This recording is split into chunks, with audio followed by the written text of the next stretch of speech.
If Kamloops Alliance Church is not careful, we can drift into maintenance mode. And maintenance mode is simply just kind of this inward gaze of our own preferences and our own comfort and our own stability. Instead of being focused in on the world that God's called us to love and serve, we can just gaze inwardly and it can become all about us. There's many churches that drift into this maintenance mode, and that ensures a slow decline into irrelevance. But as a church, we're actually dreaming and praying and planting flags so that you and I and this community and our church and our mission are a church on mission for the glory of God. I just finished a great book by John Stackhouse. It's called Making the Best of It. And Stackhouse just talks about the ethics of living in this world as a follower of Jesus. He gives us this quote. I think it's helpful to start our time. He says, the modern world needs good ideas and good examples, not just ideas. The world is full of ideas of like human rights and all these kind of buzzwords that we hear about. We all know about those ideas, but Stackhouse says we actually need good examples. He says the challenge for the Christian church is indeed to be a bright city on a hill, not just to talk about these things, but to actually do them, to be an example. He goes on, a true city, a social organism of, here's what he sees of these ideas: diversity and unity, of individuality and cooperation, of creativity and discipline. So see these buzzwords: unity, cooperation, creativity, discipline. He says, rather than an anarchy of self-centered and small-minded individuals and factions. He's a little spicy, but here's his point. The church needs to be a bright city on a hill where all of these good ideas are made alive in the community of faith, in contrast to a world and other movements that really just be small-minded and self-centered. An anarchy, that's such vivid language of the types of churches, the types of people that we can become. And so we as a church are saying no to that. Students of Scripture, like you and I, read the Great Commission in the New Testament, Matthew 28, where Jesus sends his disciples to go into all the world, to teach, to bless, to baptize. This is who we are to be. This is what he has wanted the church. We are a going people. But as good students of Scripture, we actually look over the whole corpus of the Bible and see that this idea of being sent into the world is actually all throughout the Scriptures. And in Exodus 19, we see this come alive. Exodus 19 says this: on the first day of the third month, after the Israelites left Egypt, the first day of the third month. If you were to read in Exodus chapter 3, you were to read a point in time where God says, I will bring my people and they will worship me on this mountain. So really what the author is saying is that this has actually come true. This is 3 months after God has reached in to Egypt to rescue his people. First day, the third month, after the Israelites Egypt, on that very day, the author is confirming God has done this. They came to the desert of Sinai. After they set out from Rephidim, they entered the desert of Sinai, and Israel camped there in the desert in front of the mountain. This is setting the stage. In the same way that Jesus commissions his followers to be a blessing to the nations, to go out into the world. This is what God is doing in Exodus chapter 19 in the Old Testament. This is the commissioning of his people. It goes on. Then Moses went up to God, and the Lord called to him from the mountain and said, this is what you are to say to the descendants of Jacob and what you are to tell the people of Israel. Here is God's answer to the question, why have you done this? Why 3 months earlier did you go into Egypt? All of the plagues, rescue the people, the crossing of the Red Sea, the provision in the wilderness. This is God's answer to all of this. This is why I have done this. And I want you, Moses, to tell these people, here's what you are to say. God says to Moses that Moses is to tell to the people, you yourselves have seen what I did to Egypt. You have been witnesses to my miraculous deeds and intervention in your life corporately as a nation, and how I carried you on eagle's wings and I brought you to myself. Let's look at this a little bit more. You yourselves have seen what I did to Egypt. What this is all about is past grace. Think about what I have done. Think about the last few months. of my redeeming work in your life as a nation, that you have been redeemed. Think backwards to what I have done. See, 3 months earlier, these people were facing cultural genocide. They were facing extinction because of their slavery. No human dignity, no human rights. These were these people under the thumb of a foreign tyrant, a foreign superpower. And God says, you yourselves seen what I did. You saw with your own eyes as I came in and I rescued you. I did this. I came to you. You saw what I did and how I carried you on eagle's wings. This is an interesting image. The author, Christian author J.R.R. Tolkien, actually uses the image of eagles profoundly in his work and trilogy, The Lord of the Rings. There's at least a few times that I can think of where eagles come in and save and intervene in dire moments. Of course, one of the last scenes in the entire trilogy is an eagle coming to save Sam and Frodo after they have destroyed the ring. And this eagle, actually, this image of the eagle, Tolkien borrows from this because this is about nurture and protection. That how I came into your situation, your dire need, and what did he do? And I brought you to myself. Think about this image when you are at a wedding. Usually, in a stereotypical wedding, the groom is here and the bride is brought unto the groom. How I brought you to myself. This actually, Exodus 19 and 20, from a Hebraic perspective, is a wedding. How I brought you to myself. The bride is being brought to this groom. This is a love language type ceremony. And what's happened in the life of Israel and in the story of the Exodus is that for 19 chapters, it's the story of God's grace, intervention, and redemption in the lives of these people. They had nothing to offer, nothing to do. They could not save themselves, and God did it. You yourselves have seen what I have done. That's important because Exodus chapter 20 is the 10 Commandments. The 10 Commandments are the vows of this marriage ceremony. Here is now how you are to behave. But before any expectations of behavior are given, there's 19 chapters of grace-driven intervention in the lives of these people. This is so vital for you and I to understand because Israel is loved into obedience. They are not obedient to be loved. Let me say that again. Israel is loved into obedience. You yourselves have seen what I've done.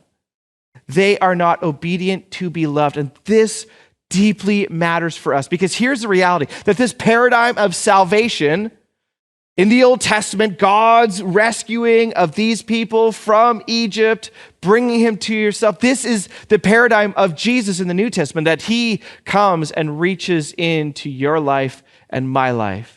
When we were unable to rescue ourselves, he came into your moment when everything seemed bleak and dire, when you were addicted and ashamed, when you were lost, when you were blind, when you were hedonistic, when you were all of these things, that he came in and rescued you by dying on the cross for your waywardness, your rebellion, your uncaring attitude to God and to other people. He has rescued you and brought you to himself. This matters for you.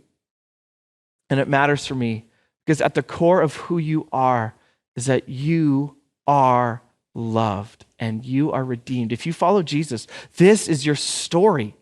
He didn't just come and save you from this and that and give minor tweaks. He rescued you from death. He rescued you from the influence of Satan and sin, and he has brought you to himself. And for us as a church, we need to be reminded of this as we think about our next 3 to 5 years. Because before we talk about doing anything and the hopes and the dreams and all these sorts of things, my friends, the core of the gospel is that you are saved by grace alone. and you don't have to perform. You don't have to do a thing. Why? Because you are loved into obedience. You don't have to be obedient to be loved. Oh, it's beautiful. So who are you? Who are you? You are redeemed. And this counters some cold duty religion where all you do is you keep the commandments, you do your stuff, and there's no warmth or relationship. Nothing could be further from the truth. Then it changes here. It says, now, if you obey me fully and keep my covenant, then out of all nations, you will be my treasured possession. You will be. This is a future tense. This is future grace. He says, if you obey me fully, yes, there are the 10 commandments that come. Obedience is expected from these people. If you obey me fully and keep my commandments, out of all the nations, you will be my treasured possession. This is a beautiful term, that you will be, and in other words, my royal property. This is about God's special identity for his people. A special place out of all the nations, at the time in the ancient world. Israel was just a little speck on this big earth. But out of all of these nations, God chooses, he elects Israel, that you will be my royal property. You will be my treasured possession. This is about their identity as a people, that there is love and blessing upon these people. It is so clear that we live in a very expensive time to be alive. This past week, the key interest rate was raised by another 0.25%. So our mortgages, if you have a variable mortgage, those have gone up. I saw gas is at over $1.70 this week. It is expensive to be alive right now. And so all of your money goes to the government in taxes, goes to pay your mortgage, goes to pay your car payment, goes to pay for your kids' activities, goes to pay for gas, goes to pay for all of these sorts of things. And we have less than ever expendable income that we can spend on the things that we love. Maybe taking one of your friends to a Blazers game or going up to Sun Peaks for a day at the hill, less and less money to do so.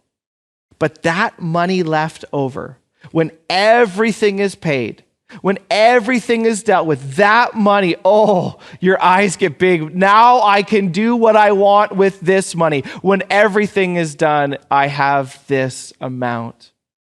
It brings you joy. It brings you pleasure, delight with that set aside money. That's what God is saying about Israel. I have set you aside. That out of all of the nations, this is my treasured possession. You are the people that bring me delight. I don't frown upon you. You bring me delight, and this is their identity. But because of this, identity becomes a mandate. Why? Now, out of all the nations, you will be my treasured possession. Identity, love, bestowing of blessing and favor on these people. But amongst all the nations now, you will stand out. That this identity of being a treasured possession, my royal property, I am now going to bring you up so that all the other nations will look to you. In other words, you're going to answer the question, what is Yahweh like? Look to the people. They are my treasured possessions. You want to know how I am? Look to them. And so this comes with a function of being a blessing to the world. I remember I lived in the Lower Mainland in 2010 when the world came to Vancouver. The Olympics was an enormous event. We would go downtown. It was so amazing to be a part, to hear all the different languages. What happened? That Vancouver and area was brought to the forefront so that all of the nations looked to Vancouver in that moment. That's what God is saying. That Israel now is being lifted up so that these nations would look to them.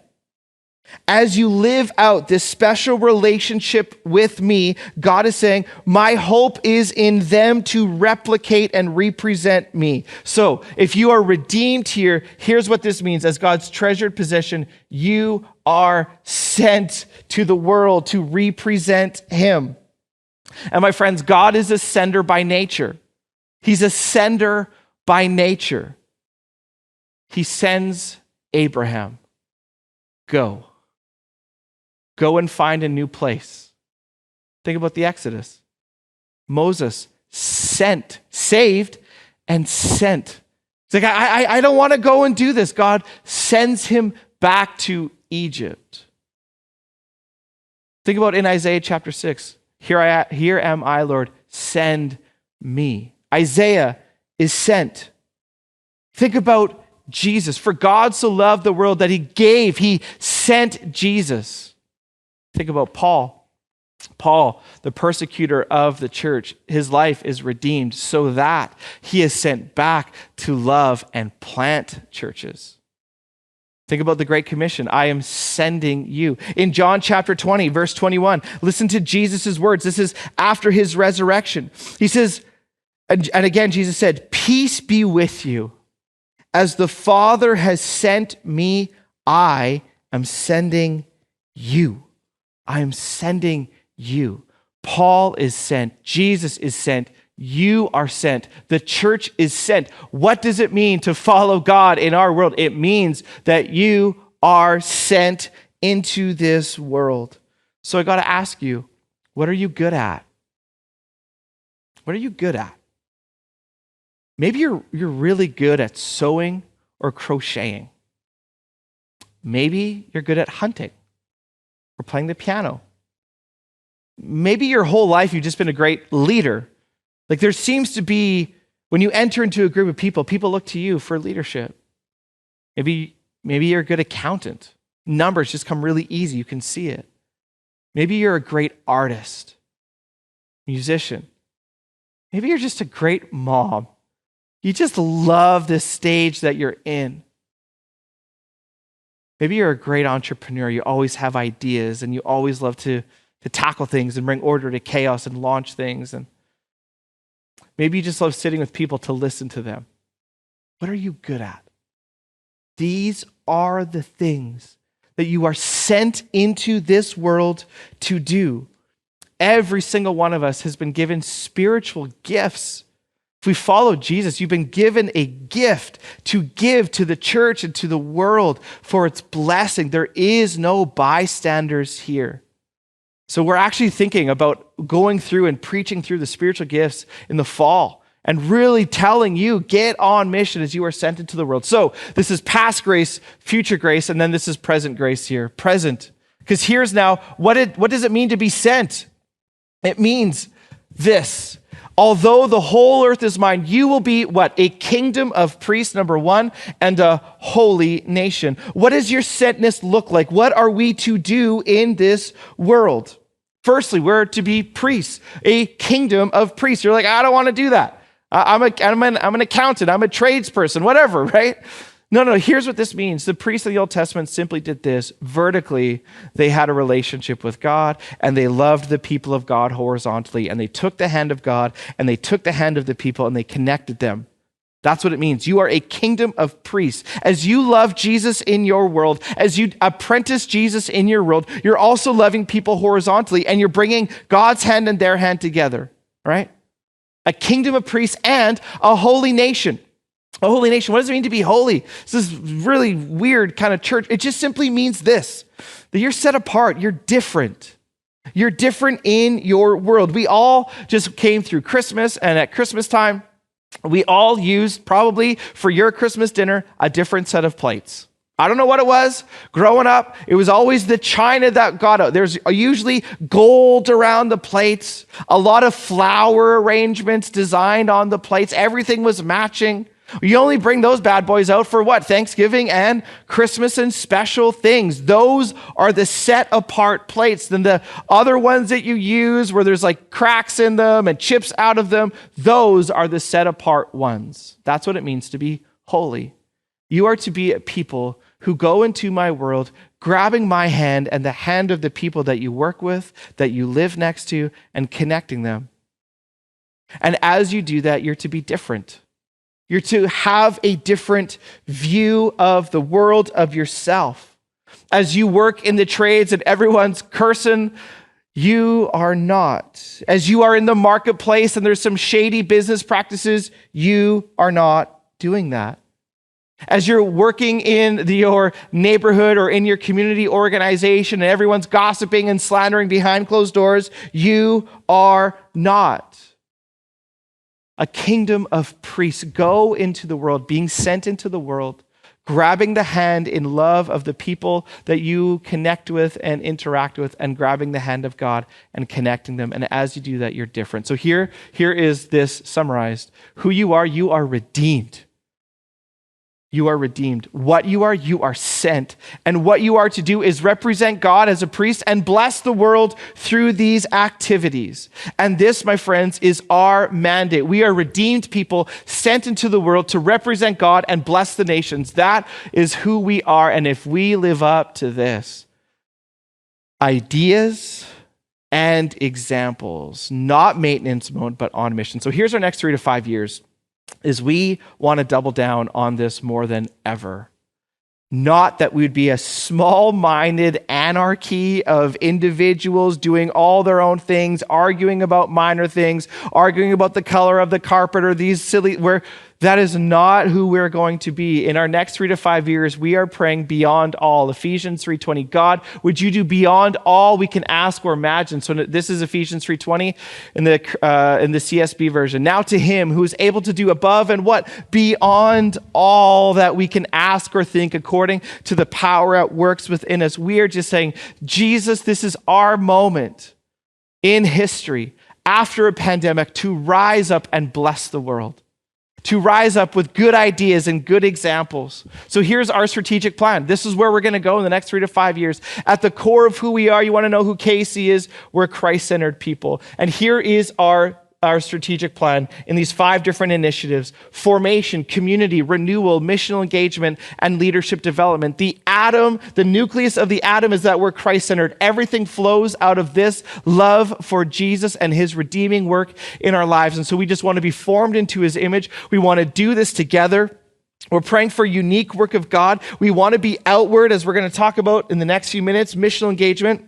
And we want to raise you up to be leaders of all different ages and sectors in our community. This is our next 3 to 5 years. Would you join us as we move towards this? So here's our call. As we think about this future, we believe that every follower of Jesus is called to be on mission everywhere, all the time, by boldly proclaiming and demonstrating the love of Jesus to others. We want to be on mission everywhere, all the time. In the book of Acts, if you don't know, the book of Acts is really just the history of the first members of the church. It's a dramatic history as they are on mission all the time, everywhere. I read this past week that there's 40 miracles in the book of Acts, healings, unique interventions of God into the created world. 40 instances of miracles. My friends, 39 of those miracles happen outside the walls of the religious institution. In other words, just in everyday life. That's over 97% of the miracles recorded in the book of Acts had nothing to do with the church.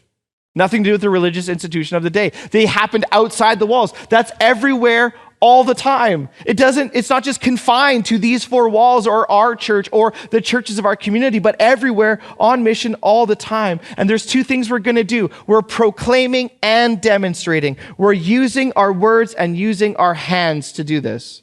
Proclamation. The gospel is one of proclamation. Sometimes, as Christians, we kind of want to be like sleuthy about our faith, right? So we don't really want to offend anybody. We would hate to be Canadians and offend it. So what we're going to do, we think as Christians, that we're just going to be super nice people. We're going to go and we're going to be really nice, and we're going to tell nice stories and be encouragers and all those sorts of things, but we don't want to say anything, right? So we go into our favorite coffee shop, and when everybody else is tipping 15%, we're the ones tipping 18%, right? And we walk away and we're like, oh, that was really good. I feel really good about myself because I tipped 18%. And that person is going to know that I love Jesus and I want them to know Jesus because I tipped 3% more than everybody else. I'm not going to say anything. I just kind of hope that they put things together and do that. No. Yes, be generous and tip more, but we need to be people who say things. who use the words. The gospel is one of hearing. We need to use the words. So the cool thing is that through the Christmas season, we were talking about Alpha. Alpha. This is a great way to introduce your friends who don't know Jesus in a really, really, really low barrier environment over a plate of food in a safe environment to tell them about Jesus, to kind of just walk with them on this journey. And guys, it was depressing. It was like, oh my goodness, we don't have anybody signed up. How are we going to do this? And so we just said, hey, use your words. Tell people about Alpha, this is a great way that we can help you introduce your friends to Jesus. And I just checked today, we launched Alpha a few weeks ago. We have now 50 people registered for Alpha. Now, not all of them are people who don't know Jesus. There's some of you who have signed up, and that's great. But my friends, we went from like none to 50 people. It's a buzz here on Tuesday nights. And how did that happen? It happened because you used your words to invite. Your heart was pounding and you said, hey, would you come? That is proclamation. And demonstration is now your hands, that we need to not just be people who talk, but people who do, who actually go out and do these things, which we're going to get to in a second. So this is the type of church we dream to be. This is our call. Here's our dream: to be a major contributor to the overall lift, seeing an increase in the health and vitality of our neighborhood, our city, and our world. We want to do this more and more and more, to see the lift of our community, the holistic lift of our community, spiritually, physically, relationally, all of those sorts of things.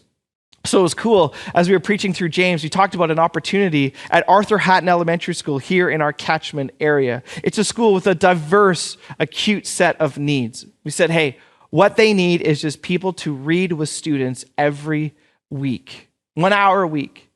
And right now, my friends, it's great to report, we have 14 people offering 1 hour of their week to students there. And the response of teachers has been so positive that we are now giving 60 hours a month of volunteer time to this school. That is what we are dreaming of to increase. Secondly, we dream to move from having a heart for our community to being the hands and feet to our community. From just having a heart to actually rolling up our sleeves and demonstrating the love of Jesus to people.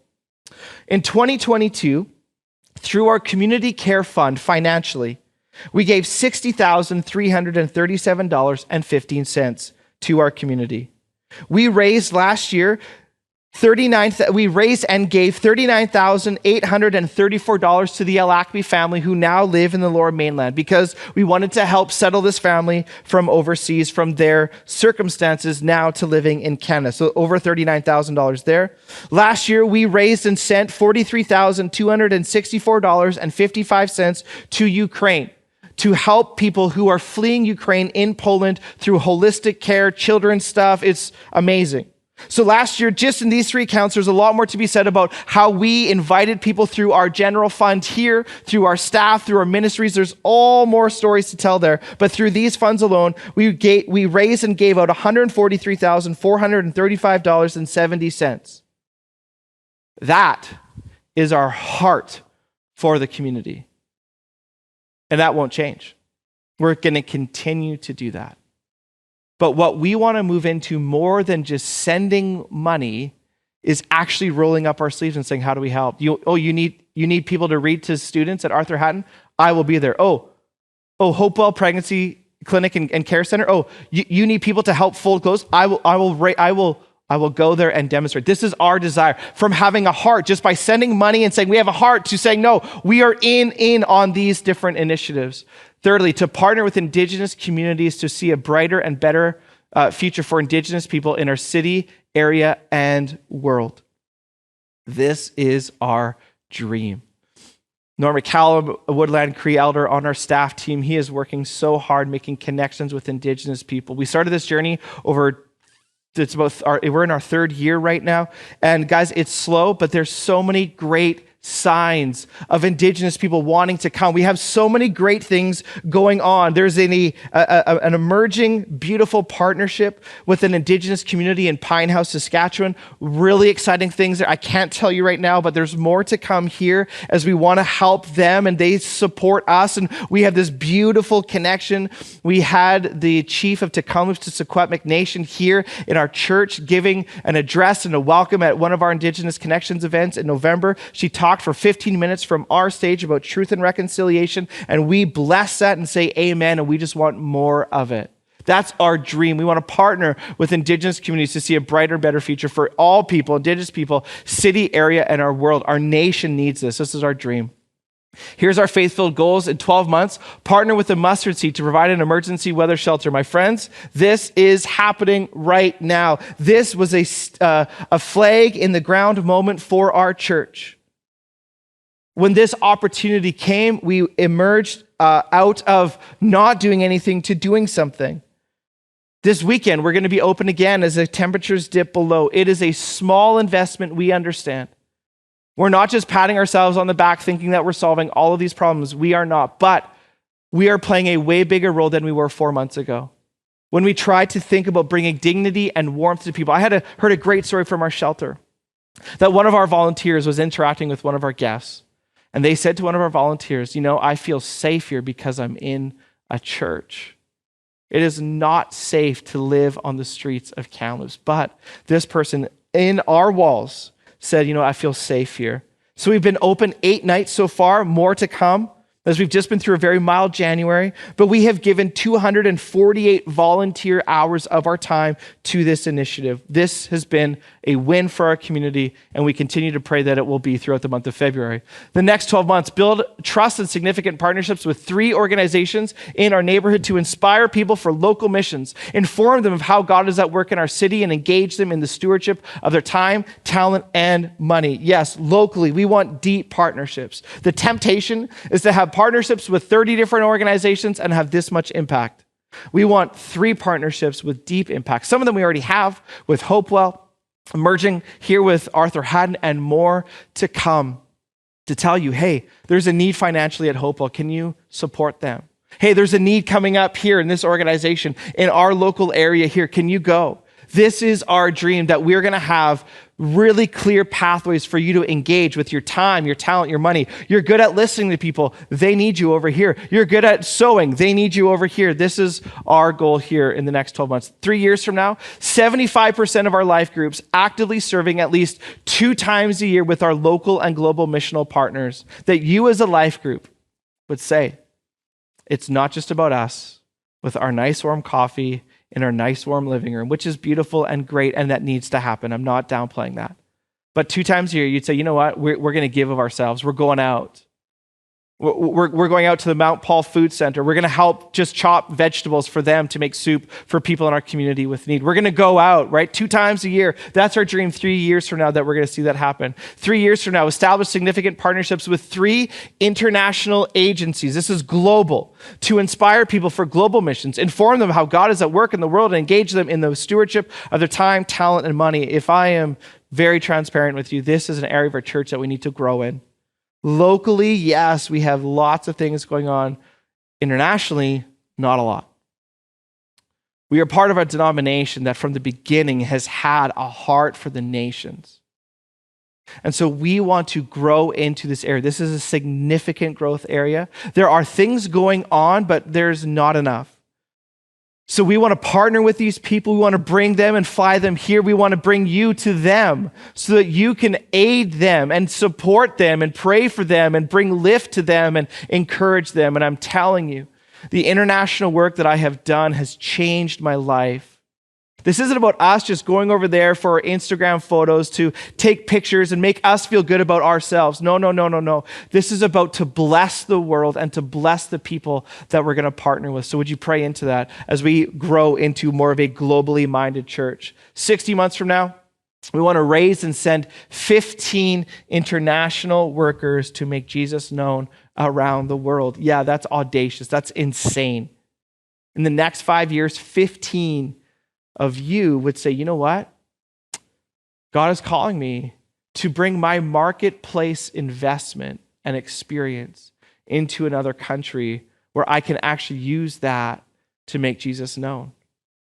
I think our church that I know of in the last 30 years have sent 2 people from our church. We are praying that you would be open to the call of God to go be an international worker, not in a Canadian context, bringing holistic lift where maybe that's you. We're kind of working with a few people who are exploring this, but we're praying beyond all we can ask or imagine. So here's how you can get involved here at KC. Pray at 3:20 with us every day. Set the alarm on your phone, on your watch, wherever it is, and pray beyond all. It doesn't have to take long. We as a staff gather often at 3:20. People's alarms are going off at 3:20. Oh, it's time to pray just for a few minutes. Jesus, beyond all, in my family, in my heart, in my church, beyond all, Jesus. Pray with us every day. Attend What Is in My Backyard, your workshop. It's happening on February 4th. This is a great opportunity to think about what is going on in our backyard here. Not to say, get out of my backyard, I don't want this problem, but to actually ask the question, what's going on here? And how do I play a part? Then fill out the serve form on our website, kc.ca/serve. If you want to get on mission, you want to be sent into some of the ministries and outreaches of our church, fill out that form. If you don't know where to how to fill that out, if you just say, I don't know, one of our staff members will call you and coach you through maybe where you can serve. So that's how you can play your part within the confines of our church. But if we want to be, if our dream and our call is to be on mission everywhere all the time, it's not just about our church. Yeah, we want to invite you into what we're doing here as a church with Alpha and with all these sorts of things. Yes and amen. But we want to commission you to your place, your zone, your people, your sphere of influence. Regardless of who you are, every Christian has 2 callings, regardless of age or stage, everyone. The call to use your vocation for the glory of God and the blessing of others. Maybe that for you is just being a mom or a dad right now with young kids. And you're like, I got no other time. My friends, that's your vocation. That's your unique call and your unique contribution for the blessing of others. It may be just your kids, and we want to affirm that. That's beautiful. But all of us have a unique call, a unique contribution that we need to do for the glory of God, that he would be known and others would like it. They would be blessed. And the call to make disciples. Who are you discipling? What's the name of the person that you are taking to Alpha, that you're having spiritual conversations with? Every single one of us has those 2 things required of us, which makes us ask 2 questions. What skill has God given me by which I can bless the world? What are you good at? Secondly, where and how can I do it most strategically to advance the mission of God? Would you ask yourself those questions? What are you good at? What's your talent, your spiritual gift? When all other people aren't so good at that thing, you seem to be. You have that. You were made for a purpose, designed for purpose, given a gift. What is that? And how do you do that most strategically? I'll end with this. I was at Earl's a few weeks ago, and in the parking lot, one of our congregants and I just happened to run into each other. His name is Marvin. I asked him if I could use this story in his name. He said, yes, you can. So I ran into Marvin. I got talking with Marvin, and he told me about his affiliation and investment into the Wild Sheep Federation. He's been a part of this for 27 years, okay? So I am not a hunter at all. Marvin has been involved in this organization, the Wild Sheep, I got to even read it, the Wild Sheep Federation for 27 years. Marvin told me that his affiliation with this organization brought him down to Reno, Nevada recently. And when he was in Reno, he was working at the goat booth for the Rocky Mountain Goat Alliance. Okay? I have no idea what that is. I have never gone a day hunting in my entire life. Marvin does this for 27 years, goes to Reno, Nevada, is a part of this organization, and he's telling me about his passion for this. I'm like, this is really unique. I've never even knew that this existed. Marvin starts to tell me about his leadership in this organization. Marvin's a great leader. He started to tell me when he was in Reno all of the spiritual conversations that he was having with people. Marvin's good at this. He has a passion for it, brings him down to Reno, Nevada, and while he's there, representing his passion, his gift, his unique talent. He has spiritual, deep conversations with people. And I just said to Marvin, well done. You're doing it. You're absolutely doing it. Faithful presence. My friends, this does not have to be a program. It can it be? Yes, we have those things. But you are running in circles that I will never run in. I will never sit at a booth for the Rocky Mountain Goat Alliance. I'll never do it. But Marvin is, and we celebrate that. Where has God sent you? You're redeemed. You're sent to represent God as a priest and to bless the world. So Jesus, beyond all we can ask or imagine, use our love for you to overflow to our world. For your glory and our joy, that we get the joy of doing this. What a gift that we get front row seats. Help us, we pray. In your name, amen. Thanks for tuning in. See you next week.